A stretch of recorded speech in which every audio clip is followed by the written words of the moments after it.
+1 ഫിസിക്സിലെ chapter 10 thermal properties of matter. ഇതിൽ important topics നമുക്ക് നോക്കാം.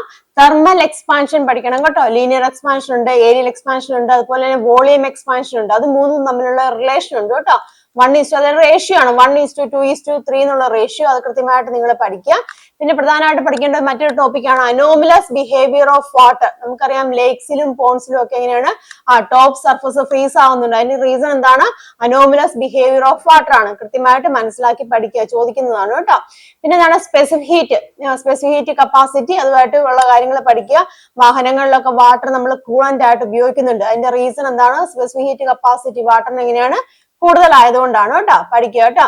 പിന്നെ ചേഞ്ച് ഓഫ് സ്റ്റേറ്റ് അത് പഠിക്കുക. അതുപോലെ റെഗുലേഷൻ ആണ് സ്നോ സ്കേറ്റിംഗ് ഒക്കെ സാധ്യമാകുന്നത്. അത് കൃത്യമായിട്ട് മനസ്സിലാക്കുക. അതുപോലെ തന്നെയാണ് latent heat of fusion, latent heat of vaporisation, അതൊക്കെ മനസ്സിലാക്കി പഠിക്കുക. ദെൻ ടെമ്പറേച്ചറും ഹീറ്റുമായിട്ട് റിലേറ്റ് ചെയ്തിട്ട് ഒരു ഗ്രാഫ് ഉണ്ട് കേട്ടോ. ആ ഗ്രാഫുമായിട്ട് റിലേറ്റ് ചെയ്ത് ക്വസ്റ്റ്യൻസ് ചോദിക്കാൻ ചാൻസ് ഉണ്ട്. അത് പഠിക്കുക. പിന്നെ എന്താണ് മെത്തേഡ്സ് ഓഫ് ഹീറ്റ് ട്രാൻസ്ഫർ ഉണ്ട് ഇല്ലേ? Radiation, conduction, convection. അപ്പൊ ഈ മൂന്ന് മെത്തേഡ് നിങ്ങൾ കൃത്യമായിട്ട് മനസ്സിലാക്കി ഇരിക്കുക കേട്ടോ. അതുപോലെ തന്നെ ന്യൂട്ടൺസ് ലോ ഓഫ് കൂളിംഗ്, അത് ഇമ്പോർട്ടന്റ് ആണ്. 2 മാർക്സിനൊക്കെ ചോദിക്കാൻ ചാൻസ് ഉള്ളതാണ്. ഒരുപാട് ആപ്ലിക്കേഷൻ ലെവലിൽ ക്വസ്റ്റ്യൻസ് വരുന്നതാണ് കേട്ടോ ഈ ഒരു ചാപ്റ്ററിൽ. നമുക്കറിയാം സ്റ്റീം ആണ് ബേൺസ് കൂടുതലായിട്ട് ഉണ്ടാക്കുന്നത് ബോയിലിംഗ് വാട്ടറിനേക്കാളും. അപ്പൊ അതൊക്കെ അങ്ങനെയൊക്കെ ചോദിക്കാം കേട്ടോ. അതൊക്കെ ആപ്ലിക്കേഷൻ ലെവലിൽ വരുന്ന ക്വസ്റ്റ്യൻസുകളാണ്. കൃത്യമായിട്ട് ഈ പറഞ്ഞ പോയിന്റുകളൊക്കെ നോട്ട് ചെയ്ത് പഠിക്കുക.